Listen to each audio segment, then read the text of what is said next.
నమస్కారం ఘంటారావానికి స్వాగతం ముందుగా ప్రధానాంశాలు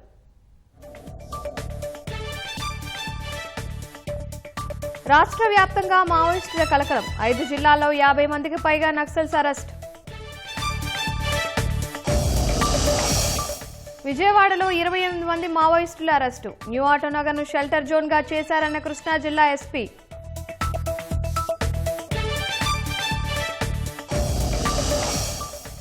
మారేడుమిల్లి ఎన్కౌంటర్ స్థలంలో దొరికిన హిడ్మా డైరీ దాని ఆధారంగానే విజయవాడలో తనిఖీలు చేపట్టామన్న ఎస్పీ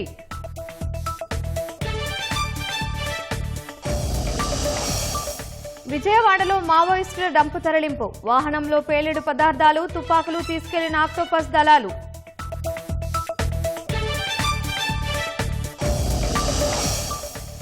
కాల్పులతో దద్దరిల్లిన మారేడుమిల్లి దండకారణ్యం అగ్రనేత హిడ్మా సహా 6 ఎన్కౌంటర్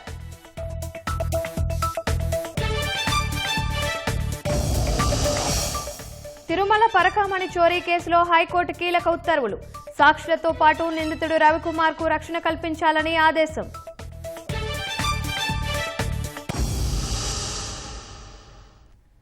అడవుల్లో ఉండే అన్నలు వ్యూహం మార్చారు వరుస ఎన్కౌంటర్లు భారీ కూంబింగ్ తో అరణ్యాన్ని వీడి నగరాలకు మకా మార్చారు కొంతకాలంగా మావోయిస్టుల ఊసేలేని ఆంధ్రప్రదేశ్ను షెల్టర్ జోన్గా చేసుకున్నారు ఇదే సమయంలో నిఘా పెట్టిన బలగాలు మారేడుమిల్లిలో మావోయిస్టుల కేంద్ర కమిటీ హిడ్మా సహా 6 ఎన్కౌంటర్ చేశారు ఇదే ప్రాంతంలో లభించిన హిడ్మా డైరీలో ఏపీలోని కొన్ని నగరాల్లో మావోయిస్టులు నక్కి ఉన్నారన్న కీలక సమాచారం దొరికింది ఆ వెంటనే ఏకకాలంలో నిర్వహించిన సోదాల్లో దాదాపు 50 మంది వరకు మావోయిస్టులను అరెస్టు చేశారు పెద్ద ఎత్తున మావోయిస్టుల డంపును స్వాధీనం చేసుకున్నారు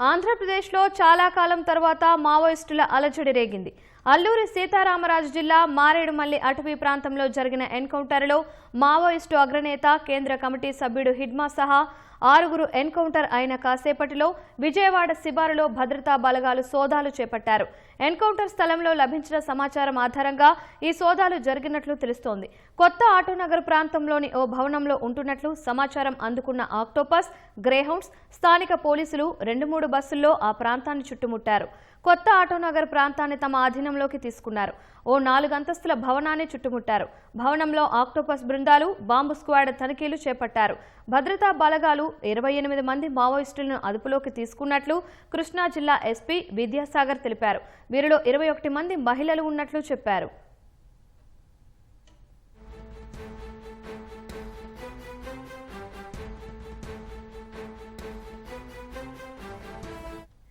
విజయవాడ కొత్త ఆటోనగర్ ప్రాంతంలోని బిల్డింగ్లో మావోయిస్టుల భారీ డంపును పోలీసులు గుర్తించారు కృష్ణా జిల్లా ఎస్పీ విద్యాసాగర్ నాయుడు మావోయిస్టుల డంపును పరిశీలించారు అప్పటికప్పుడు పేలేటటువంటి పేలుడు పదార్థాలు ఏమీ లేవని తెలిపారు స్వాధీనం చేసుకున్న ఈ మావోయిస్టుల డంప్ను పోలీసులు వాహనంలో అక్కడి నుంచి తరలించారు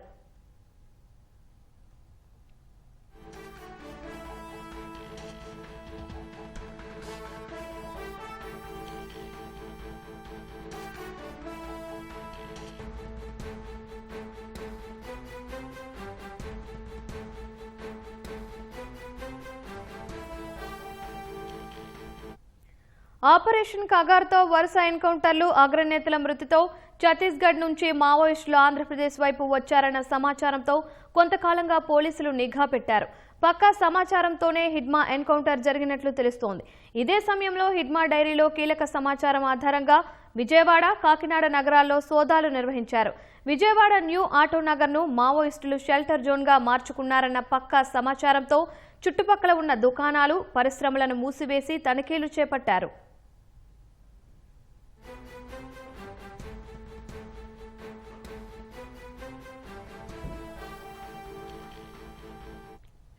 ఛత్తీస్గఢ్లో పెద్ద ఎత్తున జరుగుతున్న కూంబింగ్తో అక్కడి నుంచి మావోయిస్టులు షెల్టర్ జోన్గా ఏపీకి వచ్చినట్లు సమాచారం విజయవాడ కాకినాడ లాంటి నగరాల్లో మావోయిస్టుల అలజడి గతంలో ఎన్నడూ లేదు అందుకే ఎవరికీ అనుమానం రాదనే ఉద్దేశంతో ఇక్కడ షెల్టర్ జోన్ ఏర్పాటు చేసుకున్నట్లు తెలుస్తోంది. మరోవైపు ఆటోనగర్లో చాలా మంది వలస కూలీలు వచ్చి కర్మాగారాల్లో పనిచేస్తుంటారు.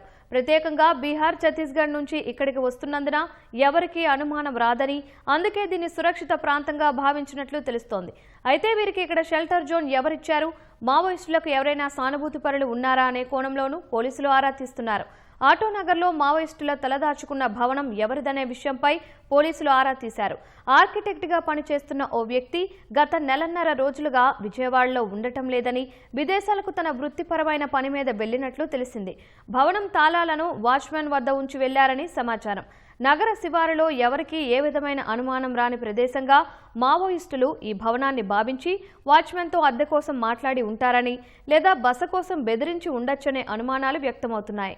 ఈ భవనంలో మావోయిస్టులు ప్రవేశం వెనుక వాచ్మెన్ పాత్రపైన ఆరా తీస్తున్నారు.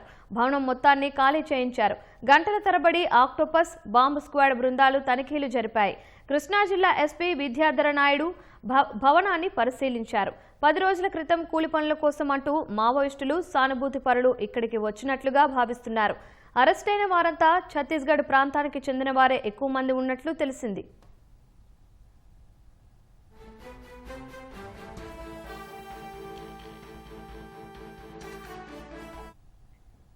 ఖచ్చితమైన సమాచారంతో రాష్ట్రంలో ఇంటెలిజెన్స్, ఆక్టోపస్ బృందాలు సంయుక్త ఆపరేషన్ చేశాయని కృష్ణా జిల్లా ఎస్పీ విద్యాసాగర్ నాయుడు తెలిపారు. కృష్ణా జిల్లాలో సుమారు 28 మంది మావోయిస్టులను అదుపులోకి తీసుకున్నామన్నారు. అరెస్టైన వారిలో central committee secretary Tippiri Tirupati, security టీంలోని సభ్యులు ఉన్నారని చెబుతున్న ఎస్పీతో మా ప్రతినిధి జయప్రకాష్ ముఖాముఖి. రాష్ట్ర వ్యాప్తంగా సంచలనం రేపినటువంటి మావోయిస్టుల ఆపరేషన్ కృష్ణా జిల్లాలో కూడా చాలా భారీ స్థాయిలో జరిగిందని చెప్పుకోవచ్చు. ఒకేసారి 28 మంది మావోయిస్టులు ఈ కృష్ణా జిల్లాలో పెల్మనూరులో ఉన్నటువంటి న్యూ ఆటోనగర్ ప్రాంతంలో దొరకటం అనేది చాలా కీలకంగా చెప్పుకోవచ్చు. అసలు ఈ ఆపరేషన్ ఏ విధంగా జరిగింది, ఏ స్థాయి వ్యక్తులు ఇందులో ఉన్నారు అని తెలిపేందుకు మనతోటి కృష్ణా జిల్లా ఎస్పీ విద్యాసాగర్ నాయుడు ఉన్నారు. వారిని అడిగి పూర్తి వివరాలు తెలుసుకుందాం. దీంట్లో ముఖ్యంగా చూసుకుంటే ఆక్టోపస్ యొక్క టీం పాల్గొందండి, under leadership of DIG OCTOPUS sir and IG OCTOPUS గారి మానిటరింగ్లో ఇది జరిగింది. మరి చూసుకుంటే ఏపీ పోలీస్ యొక్క సివిల్ పోలీస్ వింగ్ నుండి, కృష్ణా జిల్లా పోలీసుల తరపు నుండి మా ఆధ్వర్యంలో మా గన్నవరం సబ్ డివిజన్ టీం, అదేవిధంగా అదర్ సబ్ డివిజన్స్ నుండి వచ్చిన కొంతమంది కూడా పాల్గొనడం జరిగింది. ఎంతమంది మావోయిస్టులు ఈరోజు ఆపరేషన్లో మీరు అదుపులోకి తీసుకున్నారు, వారి నుంచి ఎటువంటి ఆయుధాలు మీరు స్వాధీనం చేసుకున్నారు? మనం వచ్చేసి ఈరోజు 28 మందిని అదుపులోకి తీసుకున్నాం జరిగింది. వారి దగ్గర వచ్చిన ఆయుధాలు అంటే as of now we're enumerating whatever has been seized. Proper seizure report అనేది ఇన్ ప్రెజెన్స్ ఆఫ్ మీడియేటర్స్ మేము as of now when we're speaking they are preparing. Once that is prepared only we can tell what has been seized and all. ప్రస్తుతం పట్టుబడిన వాళ్ళల్లో ఏ స్థాయి వ్యక్తులు అందులో ఉన్నారు, ఎవరెవరికి భద్రత కల్పించే వాళ్ళు ఉన్నారు? మనకి దీంట్లో వచ్చేసి ముఖ్యంగా తిప్పిరి తిరుపతి అలియాస్ దేవ్జీ అని చెప్పి he's a central committee secretary of Maoist, అంటే మావోయిస్ట్ దళాలకి అధిపతి అని చెప్పుకోవచ్చు ఇతను, దేవ్జీ అన్న అతను. ఇతనికి సంబంధించిన సెక్యూరిటీ టీం ఏదైతే ఉందో దాంట్లో ఉన్న 9 మంది ఈ 28 మందిలో కూడా భాగంగా ఉన్నారని చెప్పి తెలుస్తుంది. అయితే ఇక్కడికి రావడానికి విజయవాడ ఆటోనగర్ని వాళ్ళు షెల్టర్ జోన్గా ఎంచుకోవటానికి ప్రధాన కారణాలు ఏమున్నాయని మీరు భావిస్తూ ఉన్నారు? Maybe they felt it as a safe zone because there are multiple states నుండి వచ్చిన migrant labour they are there here in this place and there are various companies here, industrial area కాబట్టి వాటిలో పనిచేసే వాళ్ళు చాలామంది వస్తూ పోతూ ఉంటారు కాబట్టి వాళ్ళలో బ్లెండ్ అయ్యి వాళ్ళతో పాటు ఉండొచ్చు అన్న ఉద్దేశంతో వాళ్ళ మాదిరి ఉండటానికి ఇక్కడ వచ్చి ఉండొచ్చు. అగ్రనేతల కట్టుదిట్టమైన భద్రతా సిబ్బంది ఇక్కడ ఉన్నారంటే ఖచ్చితంగా వాళ్ళు ఈ చుట్టుపక్కల ప్రాంతాల్లోనే ఉండే అవకాశాలు ఉంటాయి. ఇటు హిడ్మా కూడా దీనికి దగ్గరలో ఉన్న ప్రాంతంలోనే ఈరోజు హతమయ్యారు. దాన్ని ఏ విధంగా చూడొచ్చు? దేవ్జీ కూడా ఇక్కడే ఉన్నాడా అని మీరు అనుకుంటున్నారు?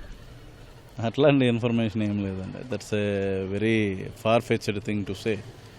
బట్ హిడ్మా వచ్చేసి మనకి ఏఎస్ఆర్ జిల్లా మారేడుమల్లిలో ఈరోజు ఎక్స్చేంజ్ ఆఫ్ ఫైర్లో భాగంగా ఆయన చనిపోవడం జరిగిందన్నది న్యూస్లో చూసాము. సిమిలర్గా అక్కడ నుండి ఛత్తీస్గఢ్ నుండి వివిధ రకాలుగా చెదిరిపోయిన టీమ్స్ అన్నీ ఈ విధంగా ఉన్నాయని అనుకోవచ్చు. ఈరోజు మీకు లభించినటువంటి వాటిల్లో బాంబు సంబంధించిన మెటీరియల్ కానీ బాంబులు కానీ ఏమైనా దొరికినాయి? అది బాంబ్ డిస్పోజల్ టీమ్ చెక్ చేస్తుందండి. ఫర్దర్గా ఏమైనా ఎక్స్ప్లోజివ్ సబ్స్టెన్స్ ఉంటే that will tell it in tomorrow's press conference. ఇప్పటి వరకు ఆపరేషన్ చూశారు, దీనికి సంబంధించి ఇంకా ఫర్దర్గా మీరు ఈ నిఘా ఎలాగ ఉండబోతుంది? వీల్ ఇంప్రూవ్ ఇట్ అండి. యాజ్ ఆఫ్ నో మాకు నిఘా బాగుంది కాబట్టి దొరికారు వీళ్ళు. But we'll step it up even a bit further so that next time another such team will not even think of coming this side. ఇది ప్రస్తుతం ఎస్పీ విద్యాసాగర్ నాయుడు చెప్తోంది. ఖచ్చితంగా కట్టుదిట్టమైన భద్రతా ఏర్పాట్లు ఇక ముందు కూడా చేస్తామని, నిఘా ఎప్పుడు ఇటువంటి ప్రాంతాలపై ఉంచుతామని చెప్తూ ఉన్నారు. కెమెరామెన్ శేషుతో జయప్రకాష్, ఈటీవీ న్యూస్, విజయవాడ. మావోయిస్టులకు ఆంధ్రప్రదేశ్ని షెల్టర్ జోన్ కానివ్వబోమని అల్లూరు జిల్లా ఎస్పీ అమిత్ బర్దర్ అన్నారు. మారేడుమిల్లి అడవిలో తప్పించుకున్న మావోయిస్టుల కోసం పెద్ద ఎత్తున కూంబింగ్ కొనసాగుతోందని చెప్పారు. గిరిజనుల్లో అవగాహన కల్పించి మావోయిస్టులకు సానుభూతి లేకుండా చేస్తామంటున్న ఎస్పీ అమిత్ బర్దర్తో మా ప్రతినిధి సాయి కృష్ణ ముఖాముఖి. అల్లూరి జిల్లా మారేడుమిల్లి అరణ్యంలో ఎన్కౌంటర్ జరిగింది. ఇక్కడ మావోయిస్ట్ కీలక నేత హెడ్మాతో పాటు 6 మృతి చెందారు. దీనికి సంబంధించి పోలీసు ఉన్నతాధికారులు ఇప్పటికే వివరాలు వెల్లడించారు. అల్లూరి జిల్లా ఎస్పీ అమిత్ బర్దర్ ఉన్నారు. ఈ సంఘటనకు సంబంధించిన వివరాలు ఆయన మాట్లాడినాం. సార్, ఇది సుమారుగా ఎన్ని గంటలు జరిగింది? మారేడుమిల్లి ఏ ప్రాంతంలో ఎన్కౌంటర్ జరిగింది సార్? ఈరోజు ఉదయం 6:30 to 7 మధ్యలో ఈ ఎక్స్చేంజ్ ఆఫ్ ఫైర్ జరిగిన నియర్లీ 20-25 మినిట్స్ ఈ ఎక్స్చేంజ్ ఆఫ్ ఫైర్ నడిచిన. అప్పుడు పోలీస్ పార్టీస్ ఈ ఎక్స్చేంజ్ ఆఫ్ ఫైర్ తర్వాత కూంబింగ్ కంటిన్యూ చేసిన సమయంలో వాళ్ళకి 6 బాడీస్ ట్రేస్ అయిన.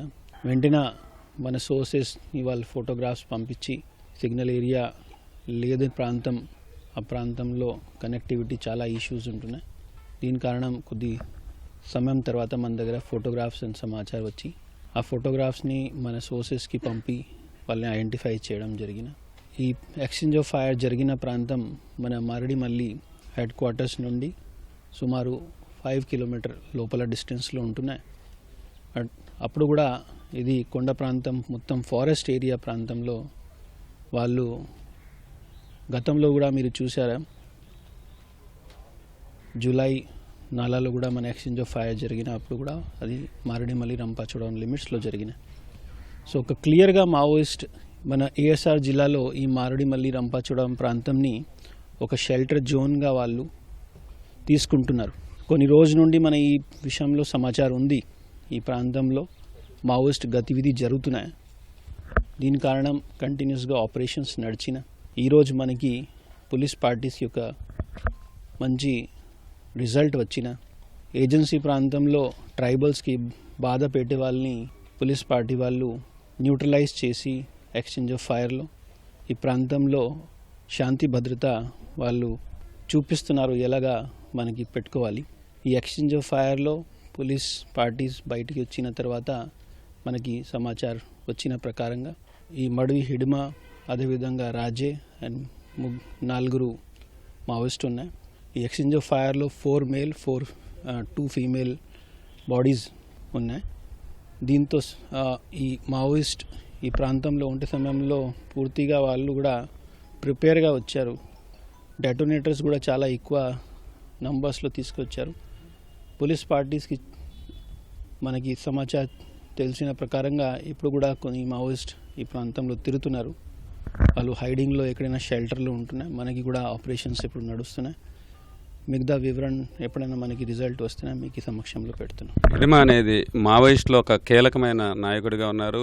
అట్లాగే కేంద్ర కమిటీ సభ్యుడు, సౌత్ బస్టర్ కమాండెంట్గా చాలా కార్యక్రమాల్లో కూడా ఇతను ప్రమేయం ఉందనేది కూడా ఇప్పటికే పోలీస్ శాఖ ప్రకటించింది. రివార్డులు కొన్ని రాష్ట్రాలు కూడా ఉన్నాయి ఇతని మీద. ఈ విజయం మీరు ఇతని మీద సాధించడం ఎట్లా భావిస్తారు పోలీస్ శాఖ? పోలీస్ శాఖ ప్రకారంగా మనకి చూస్తే ఈ మావోయిస్ట్ ఐడియాలజీ ఎవరైనా లీడర్ ఉంటున్నాయి. మావోయిస్ట్ ఐడియాలజీ ట్రైబల్స్ దీన్ని ఇప్పుడు ఎవరు కూడా పట్టించుకోలేదు. ట్రైబల్స్ క్లియర్గా దీన్ని డిస్కార్డ్ చేశారు. ఇన్ఫ్యాక్ట్ మావోయిస్ట్ ఐడియాలజీ ప్రకారంగా కూడా చూస్తే వాళ్ళు ఈ ట్రైబల్ ప్రాంతంని ఒక షెల్టర్ జోన్గా తీసుకుంటున్నారు. సో అది క్లియర్. మనకి సక్సెస్ స్టోరీస్ మారేడుమిల్లి రంప ప్రాంతం, అదేవిధంగా ఏఎస్ఆర్ జిల్లాలో ఎప్పుడైనా ఇంపార్టెంట్ లీడర్స్ మావోయిస్ట్ ఇక్కడ మూవ్మెంట్ చేసిన వెంటనే మనకి సమాచారం వస్తున్నాయి. సో అది చాలా clear. Name is not important. ఇప్పుడు ట్రైబల్స్కి డెవలప్మెంట్ రావాలి. ట్రైబల్స్కి డెవలప్మెంట్ ఓన్లీ ఒక డెమోక్రటిక్ ప్రాసెస్తో వస్తున్నాయి. సో దీనిలో లా అండ్ ఆర్డర్ ప్రకారంగా మనకి బాధ్యత ఏమైనా ఉన్నా ఖచ్చితంగా అది చేస్తున్నాం. ఎలాంటి కార్యకలాపాల్లో మావోయిస్ట్ కార్యక్రమాల్లో పాల్గొనేవారు? పోలీస్ శాఖకి ఇతని వల్ల ఎలా ఇబ్బందులు కలిగిన పరిస్థితులు ఉండేవి? మీరు చెప్పిన ఖచ్చితంగా అది నిజమే. ఛత్తీస్గఢ్ ప్రాంతంలో తిరిగి సమయంలో అతను more than 28 attempts and successful attempts వాళ్ళ మావోయిస్ట్ ప్రకారంగా చూస్తే పోలీస్ పార్టీ పైన సక్సెస్ఫుల్గా వాళ్ళు చాలామందిని పోలీస్ పార్టీని నష్టం చేశారు. చాలా పోలీస్ పర్సనల్ మార్టియర్ అయిపోయారు ఛత్తీస్గఢ్, అదేవిధంగా మన తెలంగాణ బార్డర్ ప్రాంతంలో కూడా. అది ఒకటి. బట్ ముఖ్యమైన మనకి చూసుకోవాలి ట్రైబల్ డెవలప్మెంట్. సో అది మనకి ముఖ్యమైన రెస్పాన్సిబిలిటీ. ఆంధ్ర, ఒడిస్సా, ఛత్తీస్గఢ్, తెలంగాణ ఈ దండకారణ్యం ప్రాంతంలో కూంబింగ్ చాలా ముమ్మరంగా కేంద్రం ఆదేశాలు ఉన్నాయి. ఈ 4 రాష్ట్ర ప్రభుత్వాలు కూడా సమన్వయంతో కూంబింగ్ చేస్తున్నారు. మిగతా ప్రాంతాలకు షెల్టర్ జోన్గా మావోయిస్టులు, మిగిలి ఉన్న మావోయిస్టులు మార్చుకున్నారనుకోవచ్చు. ఇప్పుడే మీకు చెప్పాం కి మిగతా ప్రాంతంలో ఇప్పుడు ఎస్పెషల్లీ మన ఏఎస్ఆర్ జిల్లాలో, అదేవిధంగా ఆంధ్రప్రదేశ్ ప్రాంతంలో అన్ని చోట్ల మనకి లాస్ట్ 10-15 ఇయర్స్లో జరిగిన డెవలప్మెంట్ కారణం మావోయిస్ట్కి షెల్టర్ జోన్గా ఇది ఇప్పుడు పాసిబిలిటీ లేదు. రెండోది ట్రైబల్స్కి మినిమం అవేర్నెస్, మనకి ఒక క్రిటికల్ మాస్ అవేర్నెస్ ఉంటున్నాయి. ఈ ఐడియాలజీగా వాళ్ళకి ఎలా నష్టం అవుతున్నాయి అది క్లియర్గా లాస్ట్ 10 ఇయర్స్లో బాగా వచ్చినాయి. ఆ క్రిటికల్ మాస్ ఆఫ్ అవేర్నెస్ ఇప్పుడు ఒక మనకి ఇన్ఫర్మేషన్ నెట్వర్క్గా ఉపయోగపడుతున్నాయి. ఖచ్చితంగా ఏఎస్ఆర్ జిల్లా కానీ ఆంధ్రప్రదేశ్లో మావోయిస్ట్కి షెల్టర్ జోన్ పాసిబుల్ లేదు. బట్ వాళ్ళు ట్రై చేస్తారు. They can try. బట్ మనం కూడా ట్రైబల్స్ 100% సపోర్ట్ చేస్తున్నాయి. విజయవాడలో 28 మంది దొరికారు, కాకినాడలో 2. ఇంకా వేరే ప్రాంతాల్లో కూంబింగ్ ఎలా సాగుతోంది? షెల్టర్ జోన్లో ఇంకేమన్నా మావోయిస్టులు జాడ ఉండే అవకాశం ఉందా ఆంధ్రప్రదేశ్లో? అది ఒక నోన్ ఫ్యాక్ట్. మనకి ఆంధ్రప్రదేశ్ నుండి నక్సలిజం పుట్టిన, సో ఇప్పుడు కూడా ఒక సాఫ్ట్ కార్నర్ కొంతమంది మనిషికి ఉంటున్నాయి. దీని కారణం ఇప్పుడు మీరు చెప్పిన సమాచారం కూడా కొన్ని సక్సెస్ స్టోరీస్ మిగతా డిస్ట్రిక్ట్స్ నుండి కూడా వస్తున్నాయి. ఖచ్చితంగా ఆంధ్రప్రదేశ్లో పబ్లిక్కి కూడా ఎప్పుడు అవగాహన వచ్చింది. ఒక సమయంలో జరిగిన సంఘటన ఒక పర్టికులర్ ఏజెండా కారణం నక్సలిజం పుట్టిన, ఇప్పుడు ఆ ఏజెండాకి సీడ్ కూడా ఒక పాసిబిలిటీలో లేదు కి మళ్ళీ వాళ్ళు ఈ ప్రాంతంలో, ఈ ఆంధ్రప్రదేశ్ రాష్ట్రంలో మళ్ళీ ఏమైనా షెల్టర్ జోన్ చేసి కొంతమందిని సింపథైజర్స్ని డెవలప్ చేసి వాళ్ళు చేయాలితో ఖచ్చితంగా డెమోక్రటిక్ వేలో వాళ్ళు ఏమైనా న్యూ పాసిబిలిటీస్ ఉంటున్నాయి. మనవి కూడా ప్రభుత్వం కూడా చెప్తున్నాయి వెపన్స్ని వదిలేసి సరెండర్ చేయాలి. సరెండర్ చేస్తే వీల్ ఆల్ వెల్కమ్. ఇప్పుడు పారిపోయిన వాళ్ళ కోసం కూంబింగ్ ఎలా సాగుతోంది? మీరు అట్లాగే ఈ ఎన్కౌంటర్లో ఏమేమి ఆయుధాలు స్వాధీనం చేసుకున్నారు? కూంబింగ్ ఆపరేషన్స్ ఇప్పుడు కంటిన్యూస్గా ఉన్నాయి. ఎందుకంటే మనకి సమాచార ప్రకారం ఇప్పుడు కూడా కొంతమంది మావోయిస్ట్ ఈ ప్రాంతంలో తిరుగుతున్నాయి అండ్ కొంతమంది పారిపోయారు ఇప్పుడు ఎక్స్చేంజ్ ఆఫ్ ఫైర్లో. మనకి ఈ ఎక్స్చేంజ్ ఆఫ్ ఫైర్లో దొరికిన AK-47s ఉన్నాయి, 2 దెన్ పిస్టల్ ఉన్నాయి, రివాల్వర్ ఉన్నాయి, సింగిల్ బ్యారెల్ వెపన్ ఉన్నాయి, AK-47 సంబంధించి magazines and rounds and pistol సంబంధించి రౌండ్స్, ఎంటీ షెల్స్, మనకి డెటోనేటర్స్ చాలా ఎక్కువ నెంబర్లో ఉంటున్నాయి. దెన్ అదేవిధంగా బ్లాస్టింగ్ వైర్స్, ఫ్యూజ్, అన్ని ఐటమ్స్ మనకి ఎక్స్చేంజ్ ఆఫ్ ఫైర్ ప్లేస్ నుండి దొరికినాయి. Thank you. ఇది ఎన్కౌంటర్లో చనిపోయిన మావోయిస్ట్ కీలక నేత హెడ్మా 28 సార్లు పైగా పోలీసులపైన అటాక్ చేశారు. అలాగే ఈ షెల్టర్ జోన్ ఏర్పాటు చేసుకున్న ముమ్మర కూంబింగ్ కేంద్ర రాష్ట్ర ప్రభుత్వాలు చేస్తున్న పరిస్థితుల్లో ముమ్మరంగా కూంబింగ్ చేయటం, ఈ షెల్టర్ జోన్గా ఇలా ఉమ్మడి తూర్పుగోదావరి జిల్లా, ప్రస్తుతం అల్లూరు జిల్లా వైపు వచ్చారు. ఈ కూంబింగ్ ఇంకా కొనసాగిస్తాం, గిరిజనులకు అండగా ఉంటాం, అవేర్నెస్ వాళ్ళలో అవగాహన కల్పించి మావోయిస్టులకు సానుభూతి లేకుండా చేస్తామని అల్లూరి పాడేరు జిల్లా ఎస్పీ అమిత్ బర్దర్ చెబుతున్నారు. కెమెరామెన్ రాజశేఖర్తో Saikrishna, ETV news, Rampachodavaram. Maoist party చరిత్రలోనే భారీ ఎదురు దెబ్బ తగిలింది. 2026 మార్చి కల్లా మావోయిస్టులను అంతం చేస్తామని పలుమార్లు కేంద్ర హోంమంత్రి అమిత్ షా ప్రకటించిన నేపథ్యంలో భద్రతా బలగాలు భారీ విజయాన్ని సాధించాయి. అల్లూరి సీతారామరాజు జిల్లా మారేడుమిల్లి అటవీ ప్రాంతంలో జరిగిన ఎన్కౌంటర్లో మావోయిస్టు అగ్రనేత హిడ్మా సహా 6 మృతి చెందారు. అల్లూరు జిల్లా మారేడుమిల్లి మండలం హిజలూరు అటవీ ప్రాంతంలో మావోయిస్టు కదలికలపై సమాచారం అందటంతో భద్రతా బలగాలు కూంబింగ్ చేపట్టాయి. ఇదే క్రమంలో అడవిలో తారసపడిన మావోయిస్టులు భద్రతా బలగాలు మధ్య ఎదురు కాల్పులు జరిగాయి. ఎన్కౌంటర్లో హిడ్మా, ఆయన భార్య రాజే అనుచరులు మృతి చెందారు. ఎన్కౌంటర్లో చనిపోయిన వారిని మోస్ట్ వాంటెడ్ మావోయిస్టు అగ్రనేత, కేంద్ర కమిటీ సభ్యుడు మద్వి హిడ్మా, ఆయన భార్య రాజే, అనుచరులు చిల్లూరి నారాయణ, టెక్ శంకర్, దేవే, మల్లాగా గుర్తించారు. ఘటనా స్థలి వద్ద ఎస్పీ అమిత్, డీఐజీ గోపీనాథ్ జెట్టి ఉన్నారు. ఆంధ్రప్రదేశ్, ఛత్తీస్గఢ్, ఒడిశా సరిహద్దు ప్రాంతాల్లో మావోయిస్టుల కదలికలపై సమాచారం నేపథ్యంలో ఉదయం 6 గంటల నుంచి ఆ ప్రాంతంలో భద్రతా బలగాల కూంబింగ్ చేపట్టినట్లు ఏపీ డీజీపీ హరీష్ కుమార్ గుప్తా తెలిపారు.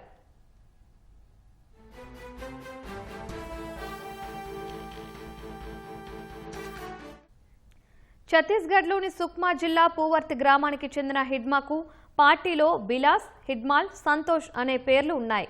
ప్రస్తుతం అతడి వయసు 51. చిన్న వయసులోనే మావోయిస్టు కేంద్ర కమిటీ సభ్యుడైన హిడ్మా బస్తర్, దంతేవాడ దళంలో కీలక సభ్యుడిగా ఎదిగాడు. హిడ్మా గెరిల్లా దాడుల వ్యూహకర్తగా పేరొందాడు.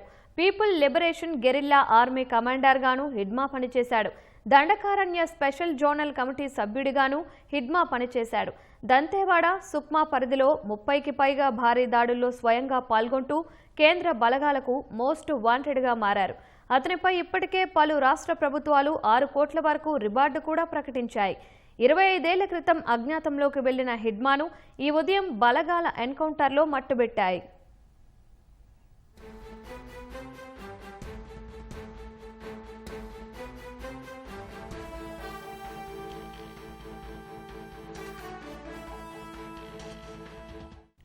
ఆపరేషన్ హిడ్మా పేరిట ప్రత్యేక ఆపరేషన్ చేపట్టిన భద్రతా బలగాలు నెల రోజులుగా భారీ కూంబింగ్ కొనసాగిస్తున్నాయి. ఈ ఉదయం జరిగిన ఎదురు కాల్పుల్లో హిడ్మాతో పాటు ఆయన భార్య రాజే సహా అనుచరులు చిల్లూరి నారాయణ, టెక్ శంకర్, దేవే, మల్లాగా మృతి చెందారు. రంపచోడవరం ఏరియా ఆసుపత్రికి మావోయిస్టుల మృతదేహాలు తరలించారు. మావోయిస్టుల నుంచి భారీగా తుపాకులు, మందు సామగ్రిని స్వాధీనం చేసుకున్నారు. మిగిలిన మావోయిస్టు కీలక నేతల కోసం భద్రతా బలగాలు గాలిస్తున్నాయి.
నెల రోజులుగా మావోయిస్టుల కోసం భారీ కూంబింగ్ కొనసాగిస్తున్నట్టు ఇంటెలిజెన్స్ ఏడీజీ మహేష్ చంద్ర లడ్హా తెలిపారు.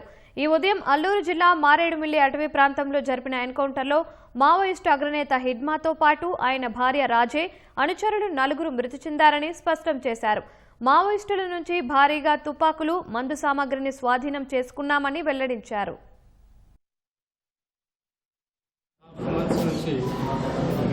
కంటిన్యూస్గా ఇన్పుట్స్ వస్తున్నాయి.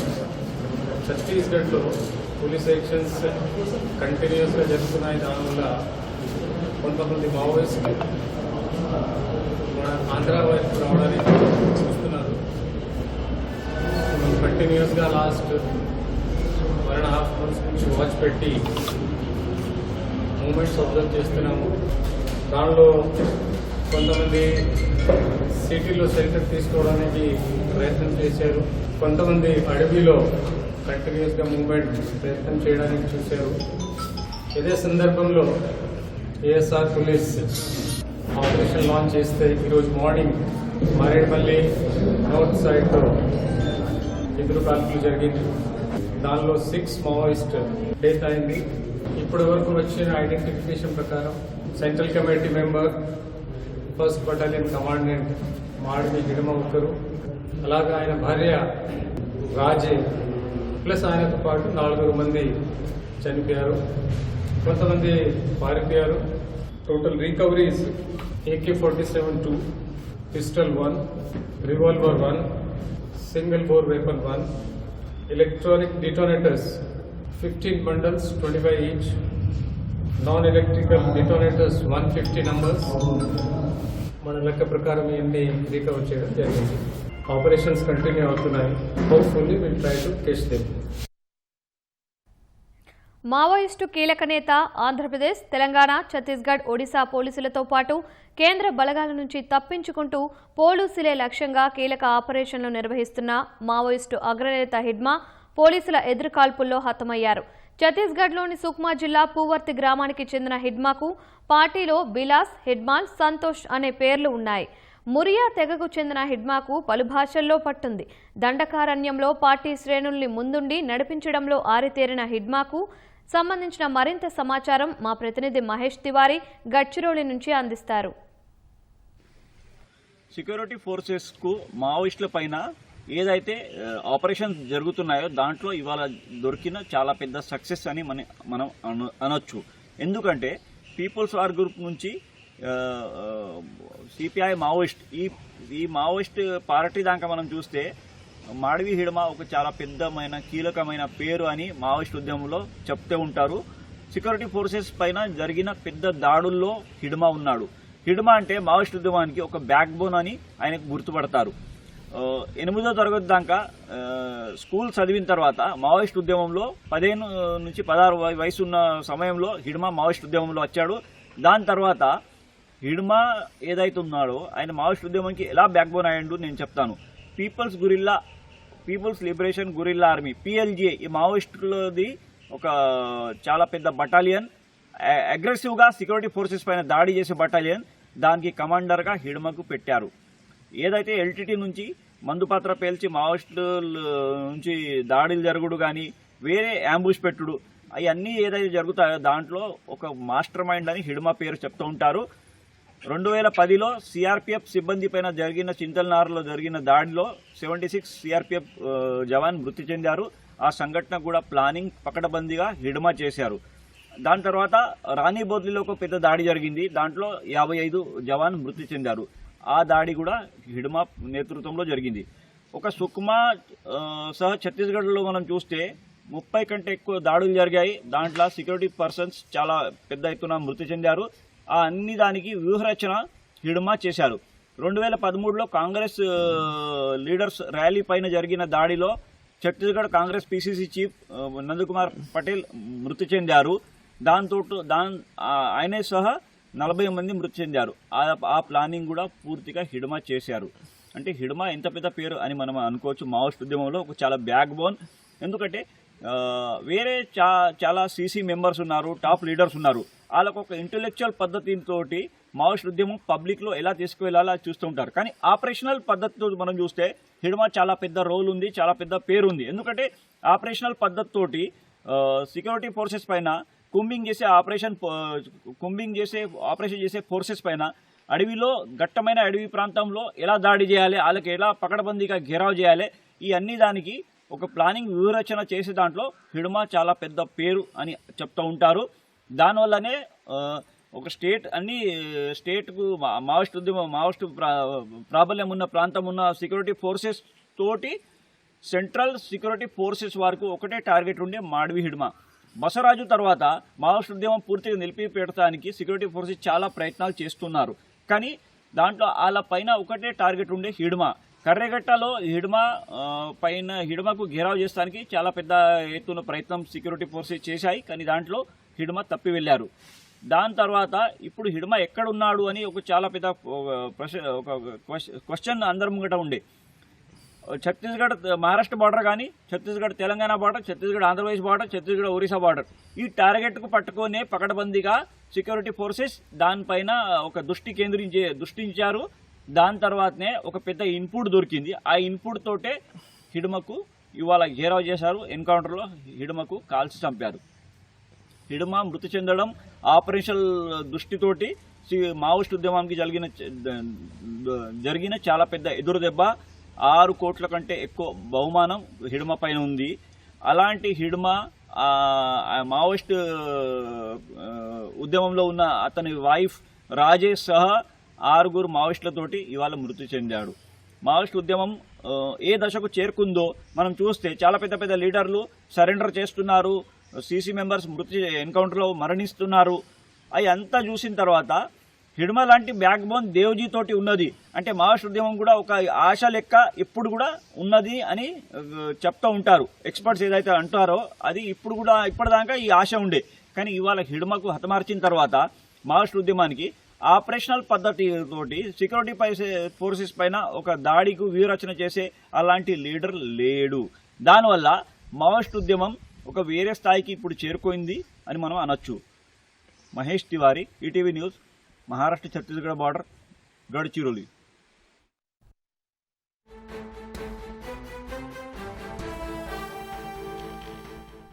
టీటీడీ ధర్మకర్తల మండలి సమావేశంలో కీలక తీర్మానం చేశారు. పరకామణి చోరీ ఘటనపై తిరిగి కేసు నమోదు చేయాలని నిర్ణయించారు. మరింత సమాచారం మా ప్రతినిధి నారాయణప్పను అడిగి తెలుసుకుందాం. నారాయణప్ప, పరకామణి చోరీ ఘటనపై టీటీడీ పాలక మండలి సమావేశంలో ఎలాంటి నిర్ణయం తీసుకున్నారు? లక్ష్మి, తిరుమల తిరుపతి దేవస్థానం పరకామణిలో విదేశీ మారక ద్రవ్యం చోరీ అయిన ఘటనకు సంబంధించి ఈరోజు అన్నమయ్య భవనంలో జరిగిన ధర్మకర్తల మండలి సమావేశంలో కీలక నిర్ణయం తీసుకున్నారు. ఈ సమావేశంలో గతంలో పరకామణి చోరీ కేసు జరిగింది. ఆ కేసుకు సంబంధించి చోరీకి పాల్పడిన వ్యక్తిపై టీటీడీ ఫిర్యాదు చేసింది. దర్యాప్తు సాగుతుండగానే చోరీకి పాల్పడిన రవికుమార్కు సంబంధించిన ఆస్తులను 14.5 కోట్ల రూపాయల విలువైన ఆస్తులను టీటీడీకి విరాళంగా ఇవ్వడం ద్వారా ఆ కేసును మూసివేయాలని చెప్పి నిర్ణయం తీసుకున్న దానిపై ఈ రోజు జరిగిన ధర్మకర్తల మండలి సమావేశంలో కూలంకషంగా చర్చించారు. చర్చించిన తర్వాత ఒక తీర్మానం చేస్తూ బోర్డులో నిర్ణయం తీసుకున్నారు. ఇప్పటికే ఈ కేసుకు సంబంధించి హైకోర్టులో విచారణ సాగుతోంది. హైకోర్టు ఆదేశాల మేరకు సిఐడి డీజీ రవిశంకర్ ఐఎన్ఆర్ నేతృత్వంలో విచారణ సాగుతుంది. విచారణ పూర్తయిన తర్వాత డిసెంబర్ 2వ తారీఖున హైకోర్టుకు రహస్య నివేదిక ఇవ్వాలని, షీల్డ్ కవర్లో నివేదిక ఇవ్వాలని చెప్పి కోర్టు ఆదేశాలు జారీ చేసింది.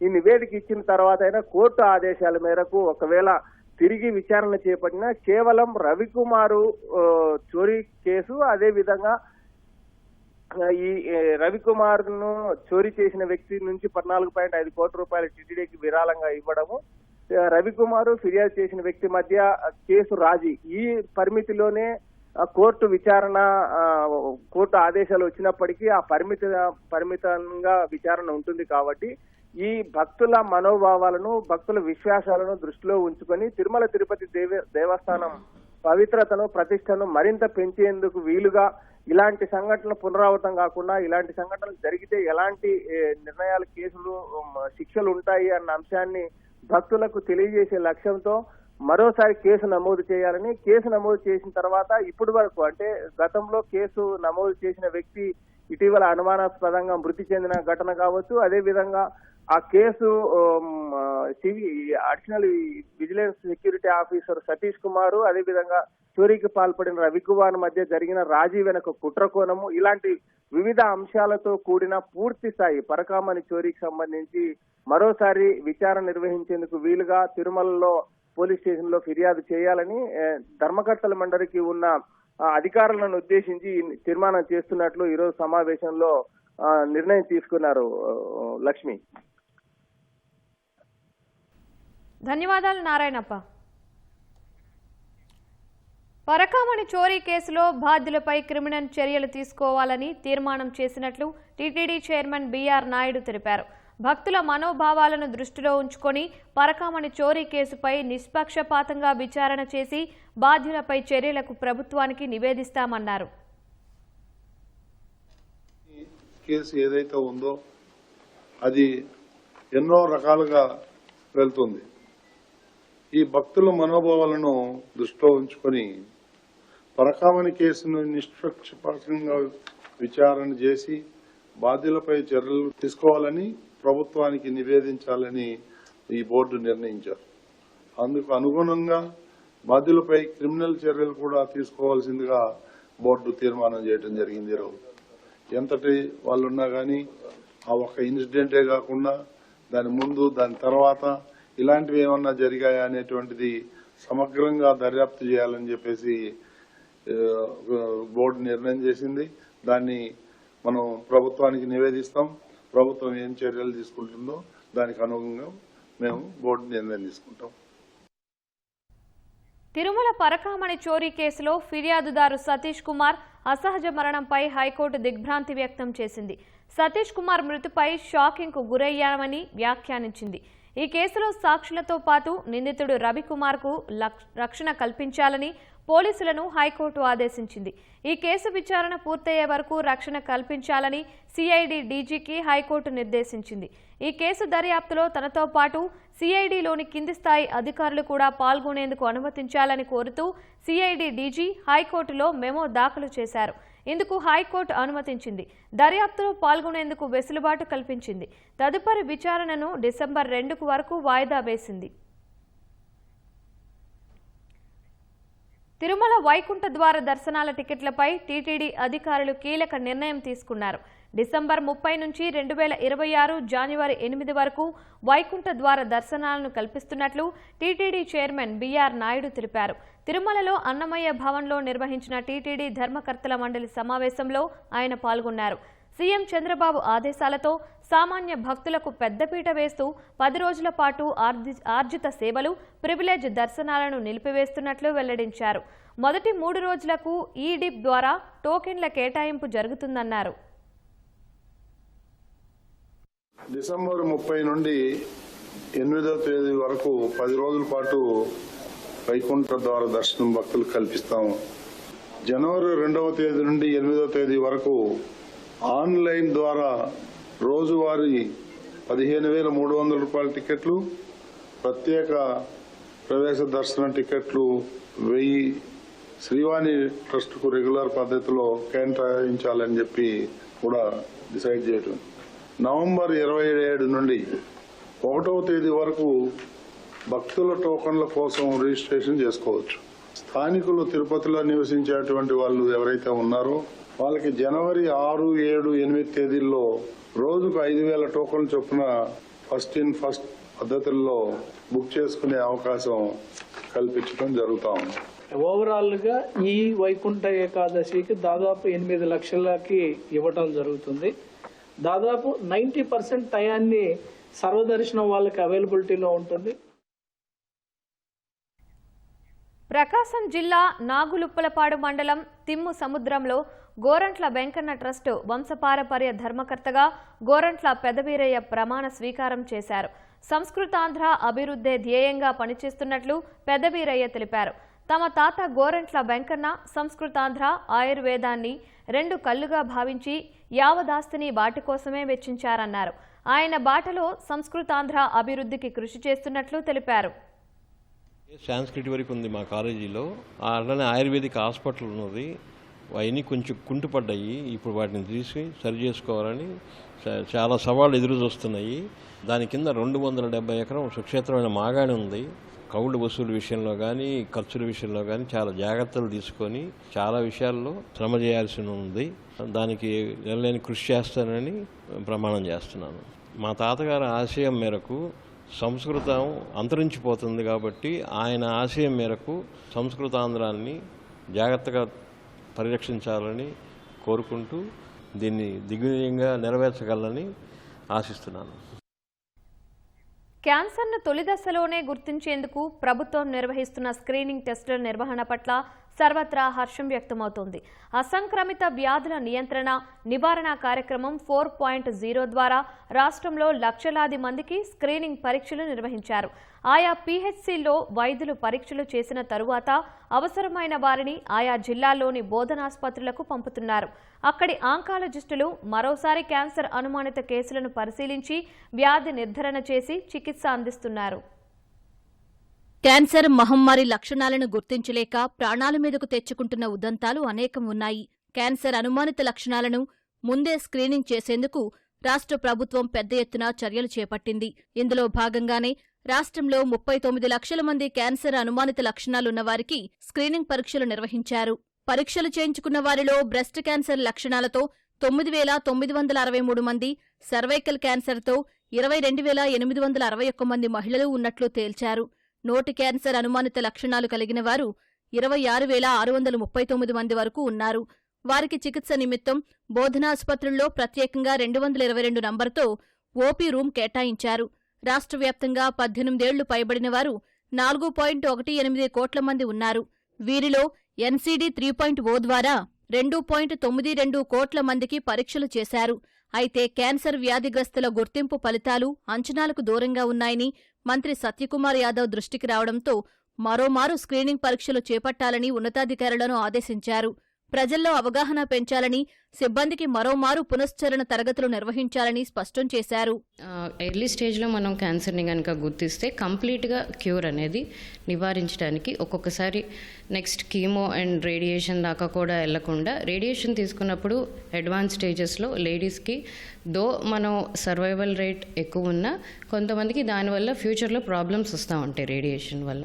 సో ఎర్లీ స్టేజ్లో గుర్తిస్తే ఓన్లీ సర్జరీతో మనం దీన్ని కంప్లీట్గా క్యూర్ చేయొచ్చు. లేడీస్లో మనం ముఖ్యంగా చూసేది ముందు breast cancer and cervical cancer అంటామండి. ఈ రెండు ముఖ్యంగా ఎక్కువగా చూస్తాం అన్నిటికన్నా. ఈ గైనకలాజికల్ క్యాన్సర్స్కి వస్తే సర్వైకల్ క్యాన్సర్, ఇది మనకి చాలా అద్భుతమైన స్క్రీనింగ్ టెస్ట్ అందుబాటులో ఉన్నాయి. అంటే పాప్స్మియర్ లాంటిది. ఇది క్యాన్సర్కి కన్నా ముందు 10 ఏళ్ల ముందు 5 ఏళ్ల ముందు మనకి డిటెక్ట్ చేసే బిఫోర్ క్యాన్సర్ స్టేజ్ కూడా డిటెక్ట్ చేసే అంత మనకి టెస్టులు ఉన్నాయి. సో అదే పాప్స్మియర్. కానీ దీన్ని ఎక్కువ ఉపయోగించుకోవట్లేదు లేడీస్. గవర్నమెంట్ కూడా కొన్ని స్క్రీనింగ్ ప్రోగ్రామ్స్ అది పెడుతున్నారు. సో ఈ పాప్స్మియర్ ఎవ్రీ 3 ఇయర్స్కి చేయించుకోవటం వల్ల చాలా ఉపయోగం ఉంది. దీనికి ఇప్పుడు నివారించడానికి హెచ్పివి వ్యాక్సిన్ అనేది వచ్చింది. సో ఈ హెచ్పివి వ్యాక్సిన్ యంగ్ ఏజ్లో ఇస్తాం. మోస్ట్లీ 15 ఏళ్ల లోపు తీసుకుంటే అమ్మాయిలు ఇది చాలా ఉపయోగం. లేదు అన్నా అట్లీస్ట్ 45 ఇయర్స్ వరకు వేయించుకోవచ్చు లేడీసు ఇప్పుడు లేటెస్ట్ గైడ్లైన్స్ ప్రకారం. సో ఈ హెచ్పివి వ్యాక్సిన్ తీసుకోవటం and then after that pap smear testing కూడా చేయించుకోవటం చాలా ముఖ్యం. ఎన్సీడీ 3.0లో క్యాన్సర్ వ్యాధిగ్రస్తుల గుర్తింపునకు సంబంధించిన ప్రశ్నలు 210 వరకు ఉన్నాయి. ప్రస్తుతం వీటిని 28 ప్రశ్నలకు పరిమితం చేశారు. ఆంకాలజిస్టుల ద్వారా సిహెచ్ఓలు, ఏఎన్ఎంలకు ప్రత్యేకంగా శిక్షణా కార్యక్రమాలు నిర్వహించారు. ప్రజలకు పరీక్షల నిర్వహణ పట్ల చైతన్యం తెచ్చేందుకు మెప్మా రీసోర్స్ పర్సన్, సెర్వ్ పరిధిలోని విలేజ్ ఆర్గనైజేషన్ అసిస్టెంట్లను భాగస్వాములను చేస్తున్నారు. ఇలా ముందస్తు పరీక్షలు చేయించుకోవడం వల్ల క్యాన్సర్ను మొదట్లోనే గుర్తించడం, వైద్య చికిత్సలు అందించడం, వారు కోలుకోవడం సులువవుతుందని వైద్య నిపుణులు చెబుతున్నారు. ముందుగా గుర్తించడం వల్ల బాడీకి ఎక్కడ స్ప్రెడ్ అవ్వకుండా ఉంటుంది. సింపుల్ చిన్న సర్జరీతోనే ట్రీట్మెంట్ అయిపోతుంది. అదే ఇంకా వేరే స్టేజ్లు మారే కొద్దీ కీమోథెరపీ, ఇమ్యునోథెరపీ, రేడియేషన్ అలా చాలా ఎక్కువ ట్రీట్మెంట్లు తీసుకోవాల్సి వస్తుంది. ఇనీషియల్ ట్రీట్మెంట్ వల్ల సర్జరీ చేస్తే ట్రీట్మెంట్ అయిపోతుంది. క్యాన్సర్ ఎప్పుడు ముందుగా గమనించడమే మంచిది. ఎందుకంటే స్టేజ్ 4 వచ్చేపాటికి మేము అసలు దాన్ని క్యూర్ చేయలేము. ఇప్పుడు మగవాళ్ళలో చూసుకుంటే ప్రాస్టేట్ క్యాన్సర్ ముందే కనుక్కోవటం చాలా సింపుల్. ఒక బ్లడ్ టెస్ట్తో సరిపోతుంది. అది బ్లడ్ టెస్ట్ కొంచెం పెరిగి ఉందంటే సరైన టెస్టులు చేస్తే దాన్ని ముందుగా మనం పసిగడితే దాన్ని సింపుల్గా రోబోటిక్ సర్జరీ ద్వారా చేస్తే పూర్తిగా నయమైపోవచ్చు ఎర్లీ స్టేజ్లో కనుక్కుంటే. అదే స్టేజ్ 3, స్టేజ్ 4 అంటే అది దానికి పూర్తిగా క్యూర్ అయితే ఉండదు. అందుకనే ఈ మగవాళ్ళలో 50 ఏళ్ళు పైబడిన వాళ్ళలో సంవత్సరానికి ఒకసారి ఒక సింపుల్ బ్లడ్ టెస్ట్ చేసుకుంటే సరిపోతుంది. మీ కుటుంబ సభ్యుల్లో ఎవరికైనా ప్రాస్టేట్ క్యాన్సర్ ఉందంటే వాళ్ళకి 45 ఇయర్స్ పైబడిన తర్వాత సంవత్సరానికి ఒకసారి బ్లడ్ టెస్ట్ చేయాలి. మహిళలు గర్భాశయ ముఖద్వార పరీక్షలు చేయించుకునేందుకు ముందుకు రావడం లేదు. ఈ నేపథ్యంలో గర్భాశయ ముఖద్వార క్యాన్సర్ను ప్రారంభ దశలోనే గుర్తిస్తే క్యాన్సర్ను నయం చేయొచ్చంటూ వైద్య ఆరోగ్య శాఖ ప్రత్యేకంగా రూపొందించిన ఆహ్వాన పత్రికను ఆరోగ్య కుటుంబ సంక్షేమ శాఖ కమిషనర్ పేరుతో ముద్రించింది. వీటిని సర్వే నిర్వహణ సమయంలో గ్రామీణ ప్రజలకు ఇవ్వనున్నారు. సింహాచలం సింహాద్రి అప్పన్నను సినీ నటుడు బాలకృష్ణ, దర్శకుడు బోయపాటి శ్రీను దర్శించుకున్నారు. ముందుగా వారు బెంగళూరు నుంచి విశాఖ విమానాశ్రయం చేరుకున్నారు. అనంతరం సింహాద్రి అప్పన్నను దర్శించుకొని స్వామివారికి ప్రత్యేక పూజలు చేశారు. ఇవాళ విశాఖలోని జగదాంబ థియేటర్లో నటుడు బాలకృష్ణ అఖండ 2 చిత్రంలో పాట విడుదల చేయనున్నారు.